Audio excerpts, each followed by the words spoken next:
요즘 눈을 자주 보게 되죠. 폭설 소식이 있을 때마다 도로 곳곳에는 이런 제설차가 등장하곤 합니다. 눈이 오기도 전에 혹은 눈이 쌓이기가 무섭게 하얀 제설제가 뿌려지곤 합니다. 하지만 이게 최선일까요? 도로를 새하얗게 덮은 건 눈이 아니라 바로 제설제입니다. 과유불급이라는데 부작용도 우려됩니다. 차량이 부식이 된다거나 나무가 죽는다거나 이런 부작용들입니다.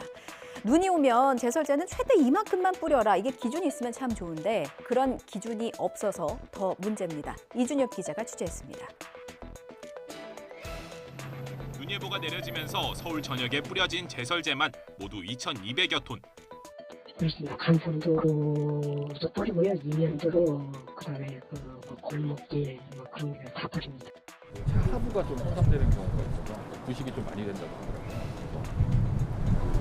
눈 많이 온 다음 주행 뒤에는 하부 세차 꼭 주기적으로 해야 되는 거 부분도 있고 좀 불편합니다.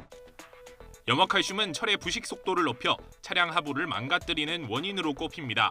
나무를 비롯한 생태계에는 더 위협적입니다.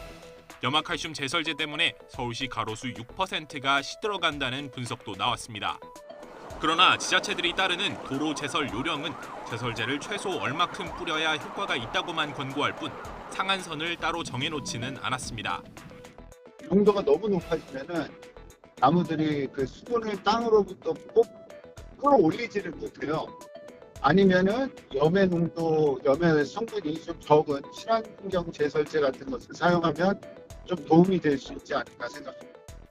다만 제설제를 조금씩 수시로 뿌리려면 너무 품이 많이 들고 친환경 제설제는 비싸고 효과가 떨어진다는 문제가 있습니다. 층간소음을 두고 이런 말이 있습니다. 겪은 사람만 아는 고통이다. 머릿속까지 쿵쿵 울리는 듯한 소리에 발망치라는 단어까지 등장했을 정도예요. 자, 이 소식이 좀 도움이 될까요? 오늘부터 층간소음 기준이 낮아집니다. 환경부가 공동주택 층간소음의 범위 및 기준에 관한 규칙을 발표했습니다. 층간소음 중에서 뛰거나 걸을 때 나는 직접 층간소음의 1분간 등가소음도 기준이 바뀌는데요. 낮에는 39데시벨, 밤에는 34데시벨로 각각 4데시벨씩 기준이 낮아졌습니다. 특히 새 규칙에는요, 2005년 6월 이전에 사업 승인을 받은, 그러니까 오래된 아파트에 대한 예외를 축소하는 내용도 담겼고요. 소음이 기준치를 넘어선 게 확인된 뒤에도 소음이 계속해서 발생하면 환경부나 국토부의 분쟁 조정위 조정을 통해서 피해를 배상받을 수 있습니다. 요즘 연예계에서는 불공정 관행이 화두입니다. 가수 겸 배우 이승기 씨가 데뷔 이후에 일부 활동 수익을 정산받지 못했다면서 소속사 대표를 고소했죠. 자, 문제는 이게 한두 사례가 아니라는 겁니다.